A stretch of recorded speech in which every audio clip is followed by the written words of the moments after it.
Hey guys, I'm James, and in this video I'm going to show you how to drill into a concrete fence post without cracking or breaking it, and ultimately how to attach a timber fence post to it.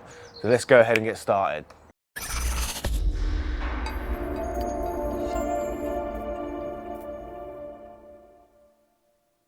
There are lots of reasons why you may want to attach timber to a concrete fence post.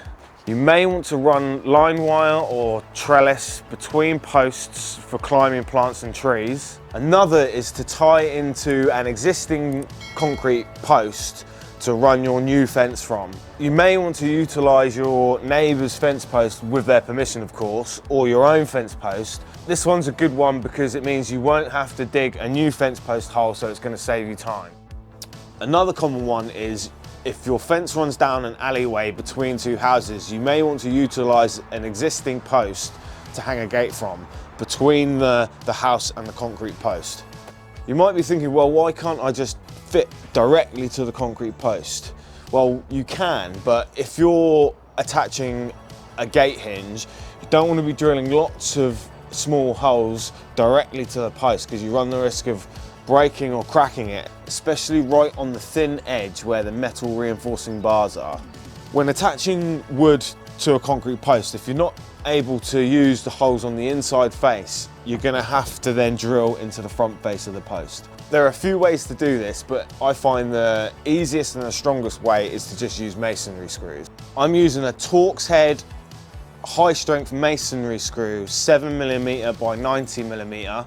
You can find these on Amazon or your local builders merchants. You don't need rule plugs for these, you just pilot hole through your wood and the concrete and then you screw them straight in. Whichever thickness of timber you're fitting, you want the screw to be at least 50% longer. I'm fitting a 45mm thick piece of timber, so I want to use a 90mm screw to ensure I've got enough of the screw embedded into the concrete post.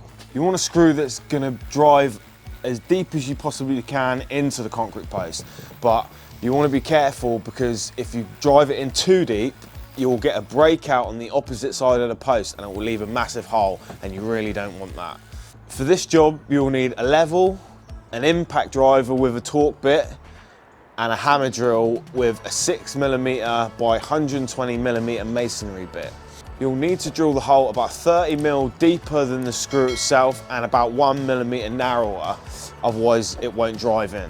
Now, if you don't have a long enough drill bit, you can just offer up the wood to the concrete post, level it, clamp it in position, and then pilot hole through the wooden post just with your masonry bit to mark the holes on the concrete post with your drill. Then you can take the post away and drill the holes to the required depth and then just screw straight in. Or you can use one of these handy little things. It's called a Marksman professional marking tool. I'll leave a link in the description box below. You just press it into the hole in your wood and it shoots out a small bit of pigment down the hole and onto the material you want to drill into. Once you have your positions marked out, you're ready to drill. If you have a depth gauge on your drill, then that's great, but if not, you can just tape the drill bit to the required depth. Start off slow, then drill up to the tape. Then once all your holes are drilled, and I recommend 4 for a 6-foot post, offer it back up to your post and then screw in the screws.